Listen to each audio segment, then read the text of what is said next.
Assalamualaikum warahmatullahi wabarakatuh. Berjumpa kembali dengan saya Mas Ali di channel saya, yaitu Ali Hamdan Silpi Channel, yang mana konten untuk saat ini yang mengangkat tentang motivasi permasalahan-permasalahan hidup yang sering terjadi di dalam kehidupan sehari-hari. Jadi di hari ini mudah-mudahan apa yang saya sampaikan dari pengalaman hidup saya dan juga dari pelajaran spiritual saya dengan guru-guru, dengan buya-buya saya yang sudah saya terapkan dalam kehidupan saya, mudah-mudahan bisa bermanfaat, bisa diikuti juga yang baik-baiknya, dan bila mana ada keburukan ataupun kelemahan, itu hakikatnya datang dari saya. Minta maafnya, mudah-mudahan bisa dimaafkan, dan juga bila mana ada kelebihan manfaatnya, maka pergunakanlah. Mudah-mudahan bisa menjadi solusi untuk permasalahan di setiap kehidupan sedulur-sedulur subscriber di seluruh Indonesia. Jadi gini, untuk hari ini, sebelum kita ke pembahasan, tidak lupa puja serta puji syukur kita panjatkan kepada hadirat Allah Subhanahu wa taala yang mana telah memberikan begitu banyak nikmat, begitu banyak istilahnya keberkahan, rahmat dan sebagainya yang telah kita rasakan sampai saat ini, yaitu kesehatan umur kita, panjangnya umur kita, kesehatan jiwa raga kita, dan juga masih banyak nikmat lain yang selalu Allah berikan kepada kita semua, tak henti-hentinya, tak pandang bulu, dan Allah pun selalu istilahnya Rahman Rahimnya selalu tercurah kepada kita semua. Dan juga sholawat beserta salam, semoga kita selalu ucapkan, selalu kita lafadzkan, zikirkan, kita panjatkan kepada junjungan kita. Mudah-mudahan kita mendapat luberan salawatnya, sehingga syafaat kanjeng Nabi, cahaya kanjeng Nabi selalu menyertai di setiap kehidupan kita, sehingga kita semakin damai, tentram, dan juga mendapatkan kebahagiaan fid din wa dunya wal akhirah. Amin amin ya Allah ya rabbal alamin. Dan doakan mudah-mudahan permasalahan di negara Indonesia ini, di negara tercinta kita, penyakit corona, mudah-mudahan cepat selesai, supaya semuanya bisa beraktivitas kembali normal dan perekonomian juga kembali normal. Karena ini berhubungan dengan perekonomian yang akan kita bahas pada hari ini, yaitu menyambung permasalahan kemarin, yaitu 4 solusi menyikapi permasalahan hidup supaya jangan berujung ke putus asa. Nah, di sini akan membahas tentang permasalahannya. Biasanya terjadi apa saja permasalahan dalam kehidupan kita ini, banyak. Entah itu dari masalah rezeki, harta, itu ya dalam artian ekonomi, ada yang dari segi jodoh belum kunjung ketemu, ada yang juga berumah tangga selalu mendapatkan permasalahan terus, pertengkaran terus, ada yang dari segi pekerjaan dan lain-lain sebagainya. Itu banyak sekali. Nah, di sini nanti kita akan ulas kembali, akan kita bahas apa yang pernah saya alami dan saya dapatkan dari pelajaran spiritual saya, sehingga saya bisa merasakan seperti sekarang ini. Jadi permasalahan hidup kita ini kan banyak sekali ya, banyak macam-macamnya gitu ya. Nah, di sini kita harus tahu bagaimana cara mengantisipasinya setiap permasalahan ini gitu.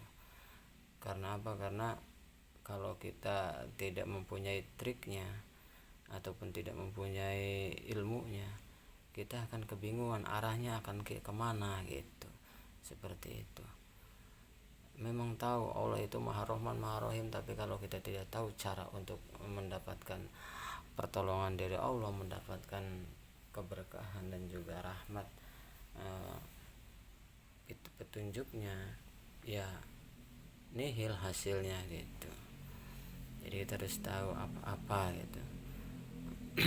Nah di sini untuk yang kita bahas yaitu yang lebih dominan ke permasalahan rezeki harta, ya, karena kebanyakan ekonomi sangat berperan penting dalam kehidupan kita gitu.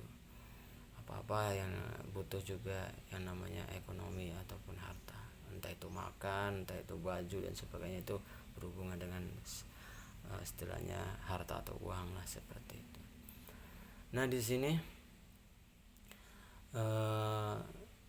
yang sering terjadi, kita selalu bahasanya mengeluh, ya, itu selalu mengeluh. Kita kadang-kala selalu mengeluh, kenapa kita sudah menjalankan sholat, menjalankan ini, menjalankan itu, kok masih enggak kunjung ketemu saja, itu enggak kunjung mudah saja gitu, solusinya kok masih terus tertahan terus gitu rezekinya gitu. Kenapa? Entah itu rezeki jodohnya, atau kenapa, ada apa gitu kan. Nah di sini ada yaitu 3 poin sebenarnya yang jadi menghambat dari semua yang kita inginkan gitu. Yang kemarin itu solusi untuk permasalahan, menyikapi setiap permasalahan supaya jangan ada putus asa. Nah sekarang kenapa gitu, kita sudah berusaha tapi kok seolah-olah tertahan, entah itu jodoh, entah itu pekerjaan, entah itu dan lainnya. Nah di sini ada 3 poin. Yang pertama, poin pertama yaitu kita harus kembali kepada kodrat kita sebagai manusia yang sudah dinaskan dalam Al-Quran. Wa ma'a'udzubillahi minasyaitonirrajim, bismillahirrahmanirrahim, wa man khalaqtal jinna wal ins illa liya'budun. Jadi di situ dijelaskan bahwa Allah menciptakan jin dan manusia terkecuali hanya untuk beribadah kepadanya. Jadi poin yang pertama, ya, di setiap permasalahan hidup, di setiap apapun itu, ya kita kembalikan dulu kepada Sang Kuasa yang mengatur segala-galanya, yaitu dengan cara bersyukur kepada Allah dalam bentuk atau aplikasi ibadah. Ibadah itu seperti apa? Ya diantaranya kewajiban sholat 5 waktu, tahajud, sunah-sunahnya tahajud, duha, dan juga amaliyah-amaliyah yang lainnya. Dan juga nanti ibadah ini bisa diaplikasikan lagi dengan berhubungan sosial dengan kemanusiaan. Itu juga nanti ada kelanjutannya di pembahasan yang ketiga. Ini kan ada 3 poin. Nah di sini kenapa kok, apa hubungannya gitu, tertahannya keinginan kita, belum ada solusinya, permasalahan kita kok berhubungan dengan bersyukur, apa ada menyambungnya? Jelas ada. Kenapa bisanya seperti itu? Karena bila mana kita sudah mulai tumbuh rasa bersyukur, kita akan memanfaatkan nikmat-nikmat yang sudah kita punya gitu. Kalau kita ditanamkan rasa bersyukur, syukur dalam artian kita memanfaatkan apa yang kita miliki, kita berterima kasih kepada Allah tanpa ada istilahnya menuntut gitu, ataupun menyalahkan, menuntut dan sebagainya. Yang ada kita hanya alhamdulillah, alhamdulillah, alhamdulillah, seperti itu. Nah di aplikasi akhirnya melalui ibadah, yaitu sholat 5 waktunya.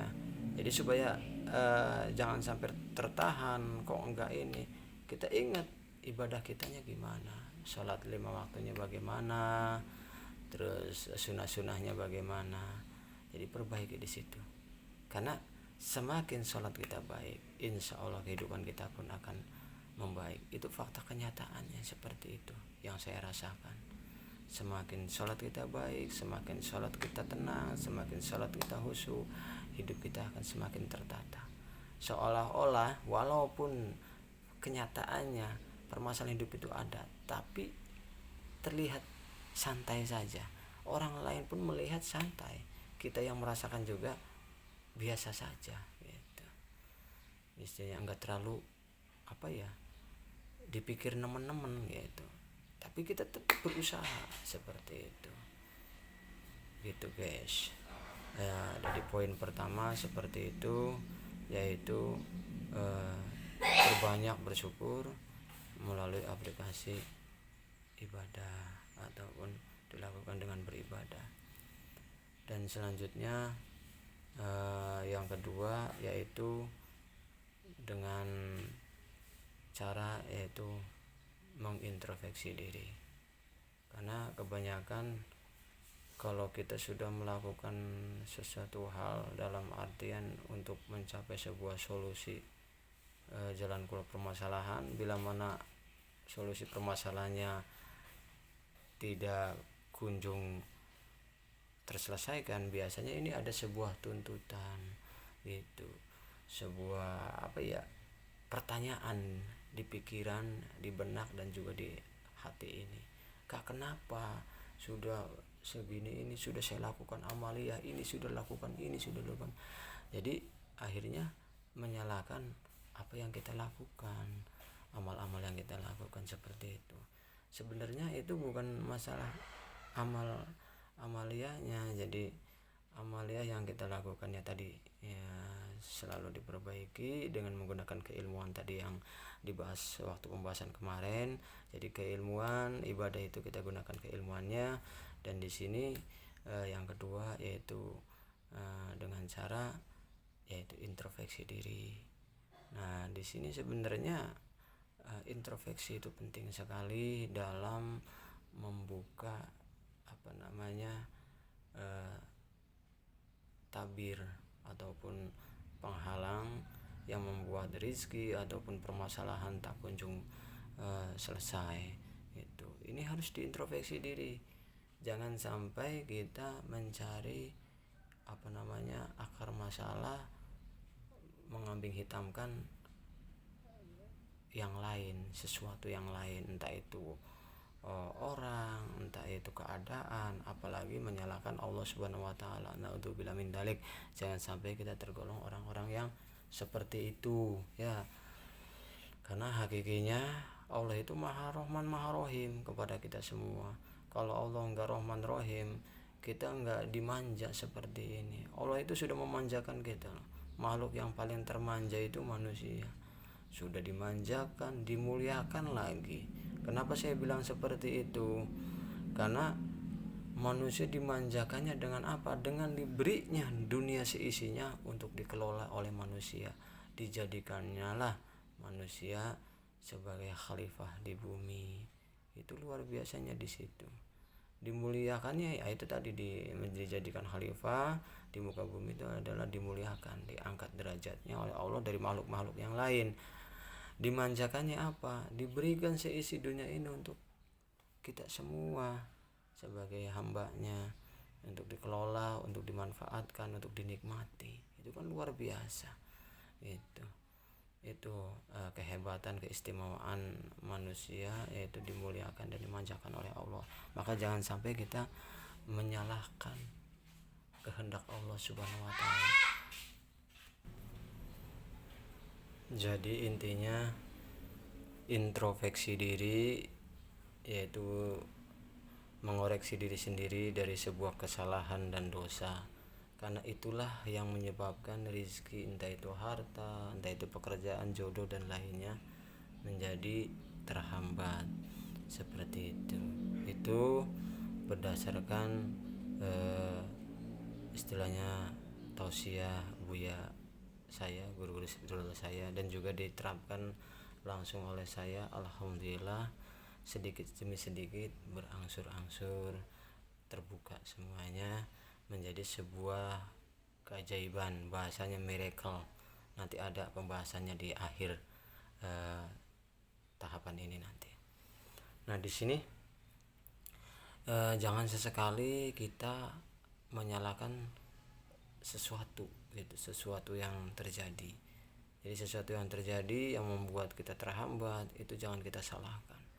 Entah itu kita kerja di PHK gitu ya, kok kenapa saya kerja kok enggak punya salah, enggak apa kok di PHK, dengan alasan mengurangi karyawan ataupun ada sajalah permasalahannya gitu.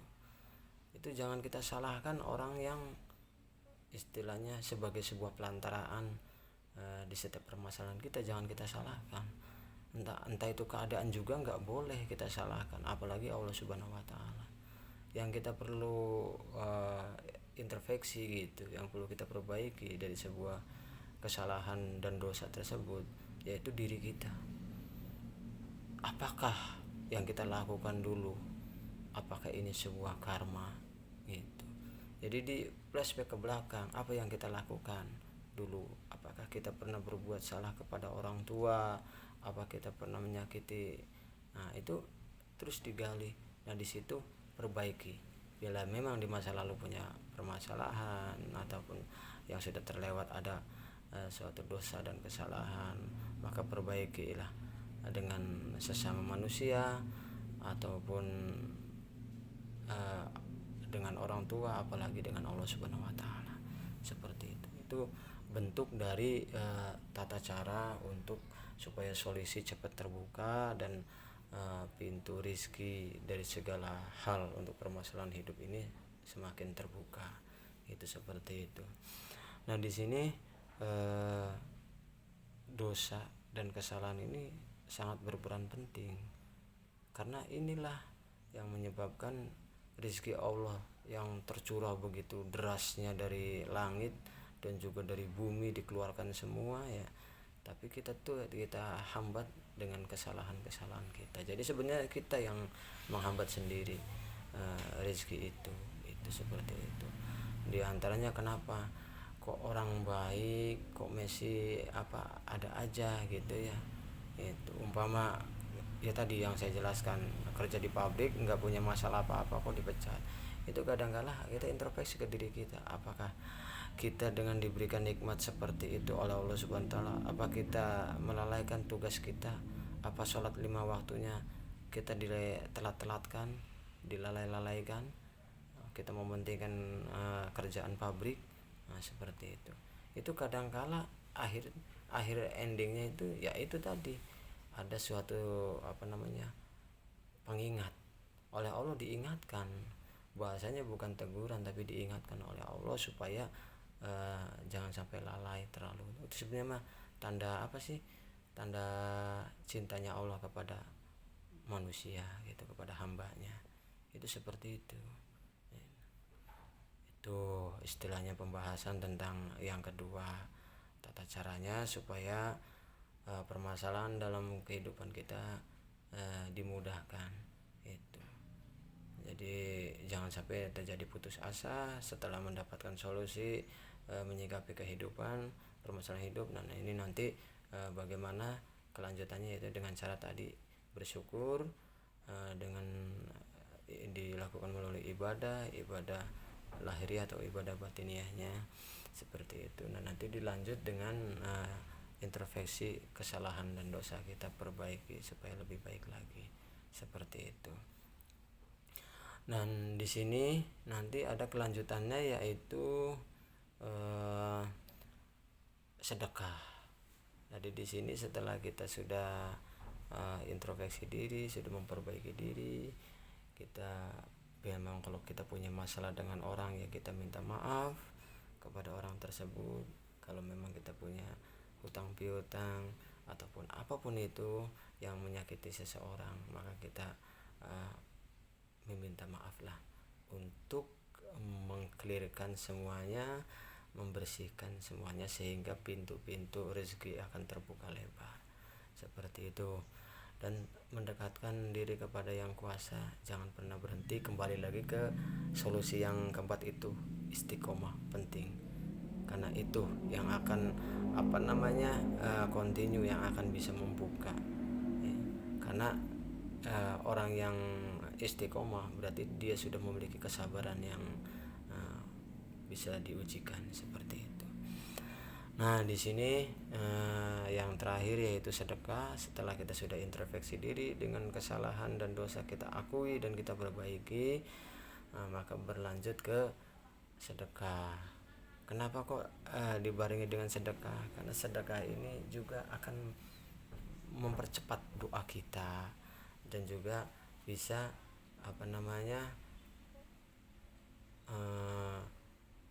intinya sesama hamba Allah gitu ya, sesama manusia akan terbantu. Karena di dalam dalilnya bahwa khairu intinya khairun nas anfa'uhum linnas gitu ya, anfa'ukum linnas. Jadi manusia, sebaik-baiknya manusia itu ya bermanfaat untuk orang lain. Maka dengan cara sedekah ini mudah-mudahan menjadi manfaat kepada orang lain. Yaitu bagaimana caranya? Kalau umpama sedekah kan berarti kan harus punya uang dong gitu. Seandainya kalau nggak punya uang gimana? Umpama pas-pasan ataupun uang itu-itunya, tinggal itu-itunya, gimana dong? Justru di sini kebanyakan kita gunakan pertimbangan akal kita, pertimbangan pikiran kita, bahwa disangkanya orang yang bersedekah itu harus orang yang punya saja. Itu enggak maksudnya enggak betul semua, enggak.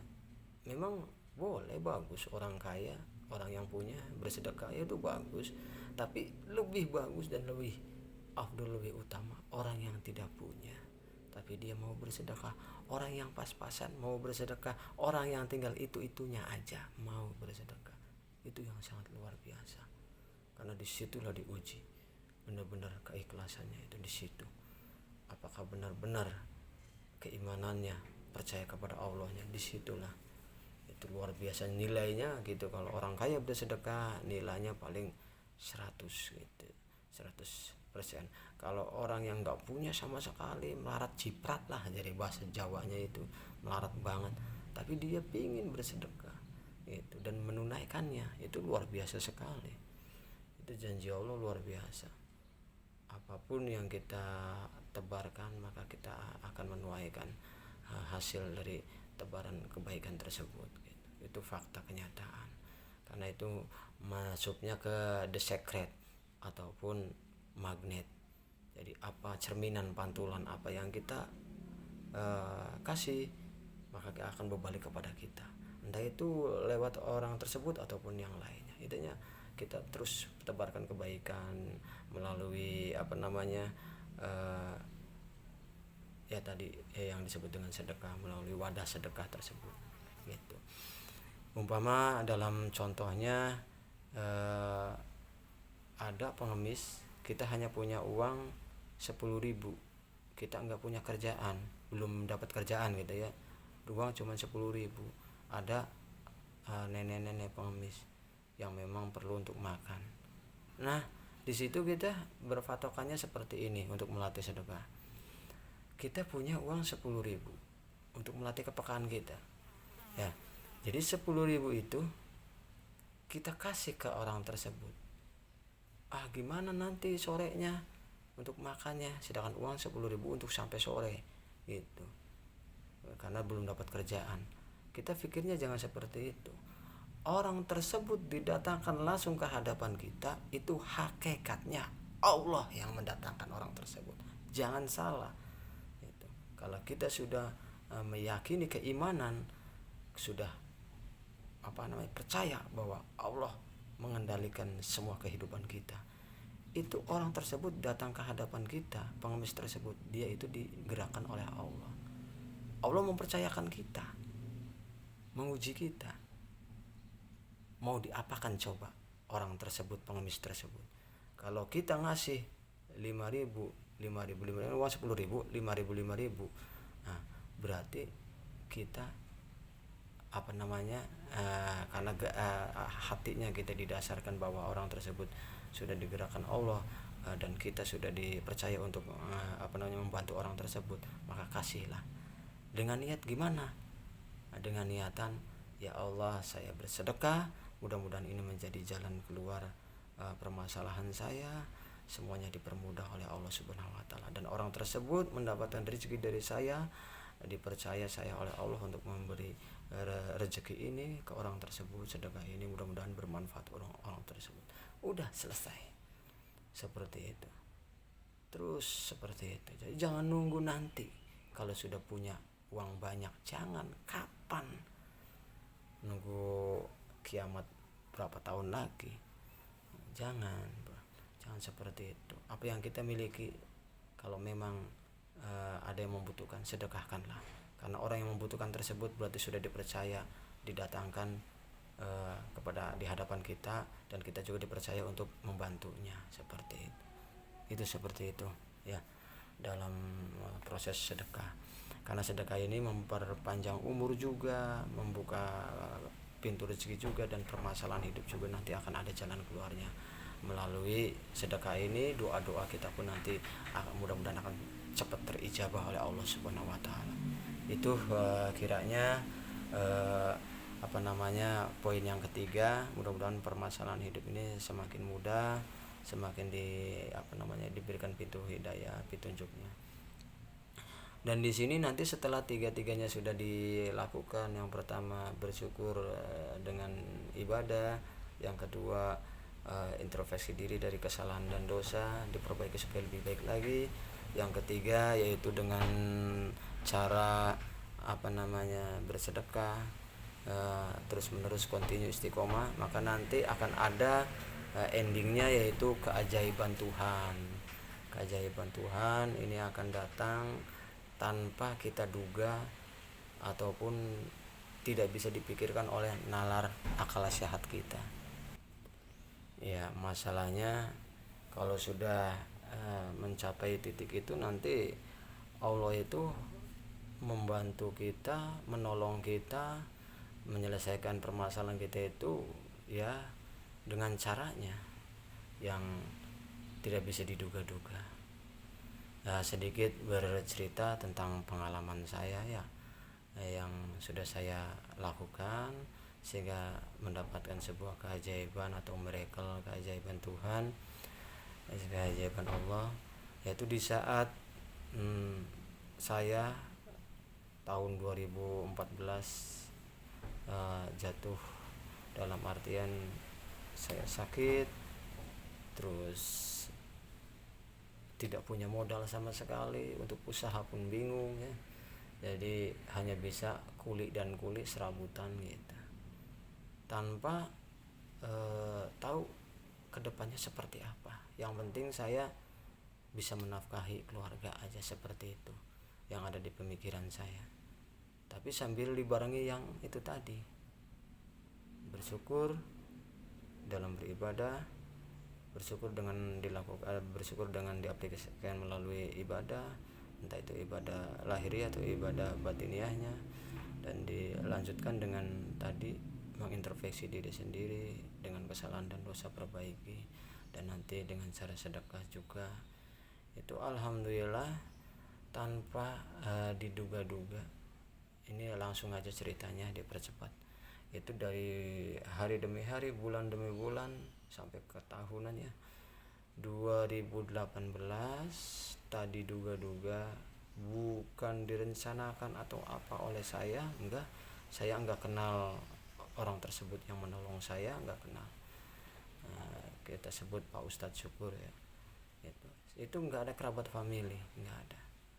Kalau nggak salah di hari Jumat, selesai sholat Jumat, saya bertemu dengan beliau, ngobrol-ngobrol, karena saya menganggap beliau adalah orang yang mumpuni ilmunya gitu ya.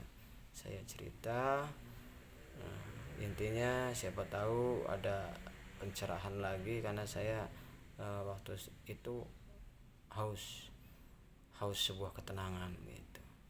Jadi terus yang penting istilahnya positif, apa yang saya dengarkan, apa yang saya sharing itu hal-hal positif akan saya lakukan. Itu seperti. Ternyata yang saya ceritakan semua tentang perjalanan hidup saya kepada beliau istilahnya mungkin dengan seizin Allah memang menggerakkan Pak Ustadz ya sebagai sebuah keajaiban miracle untuk pertolongan kepada saya. Nah itu saya diajak ikut gabung karena melihat perjalanan hidup saya, katanya ayo kita masuk ke yayasan saya. Yayasan saya adalah klinik alternatif, istilahnya menangani berbagai penyakit medis ataupun non medis seperti itu. Jadi saya bergabung di situ 1 tahun di situ mengabdi, istilahnya dikasih buku pembelajaran dan sebagainya. Intinya saya seperti sekolah di situ, kayak orang kuliah seperti itu luar biasanya seperti orang kuliahan. Dan setahun saya sudah menguasai, langsung diberangkatkan ke Pulau Seberang untuk akademi ataupun untuk mendapatkan sertifikat sebagai ahli terapis seperti itu keajaiban yang tidak bisa saya duga-duga. Akhirnya alhamdulillah dengan seizin Allah semuanya berjalan lancar dan semuanya membawa hikmah dari setiap perjalanan, kenikmatan yang tiada tara. Itu yang saya rasakan dan masih banyak istilahnya keajaiban-keajaiban yang tidak bisa saya sebutkan. Mungkin saudara-saudara subscriber juga mungkin kalau di flashback dipikir pasti adalah keajaiban pertolongan Allah yang saudara-saudara subscriber rasakan, yang memang dianggapnya biasa-biasa saja. Sebenarnya itu adalah pertolongan yang luar biasa, karena memang pertolongan Allah itu tidak bisa kita prediksi. Kita pingin A, nanti Allah Subhanahu Wa Taala ngasihnya C gitu. Tapi sebenarnya itu nikmat juga, masya Allah gitu, seperti itu sekilas sekelumit tentang perjalanan hidup saya dan juga spiritual saya. Mudah-mudahan ini bisa berbagi, bisa bermanfaat bagi yang mendengarkan, untuk menjadi sebuah motivasi semangat untuk terus berjuang memaknai hidup, karena hidup ini adalah sementara. Maka warnailah hidup ini, maka isilah hidup ini. Jangan kau isi dengan kesedihan, jangan kau isi dengan keputusasaan. Selalu optimis, berjuang terus, dan mengharapkan keridhaan, karena di sini kita sedang mencari bekal untuk nanti di yaumil akhir, di akhirat setelah kematian, seperti itu ya. Jadi intinya jangan terlalu banyak bertanya gitu. Dalam artian bertanya boleh, tapi laksanakan. Bertanya A, B, laksanakan gitu. Terus seandainya masih belum ketemu jawaban dari pertanyaan tadi A, B sudah ditanyakan, terus dikasih begini masih belum ketemu, terus jangan bosan. Hantam terus istiqomahnya sampai benar-benar ketemu, sampai benar-benar bisa merasakan. Nanti akan terlihat oleh akal kita, oleh hati kita lebih peka gitu. Seperti itu saja pembahasan hari ini. Mudah-mudahan bisa bermanfaat, yang mendengarkan bisa menjadi tenang dan juga bisa memotivasi untuk diikuti yang baik-baiknya. Seandainya ada yang buruk ataupun yang kurang baik dalam penyampaian, yang memang kurang pas, jangan diambil ataupun disaring lagi, seperti itu. Karena kelebihan, kebenaran itu datangnya dari Allah, kesalahan itu datangnya dari saya. Itu saja. Untuk subscriber yang memang suka dengan konten saya, boleh di like, subscribe, komen ataupun di share ke Facebook dan akun-akun yang lainnya. Itu saja. Akhirul kalam, saya ucapkan wassalamualaikum warahmatullahi wabarakatuh.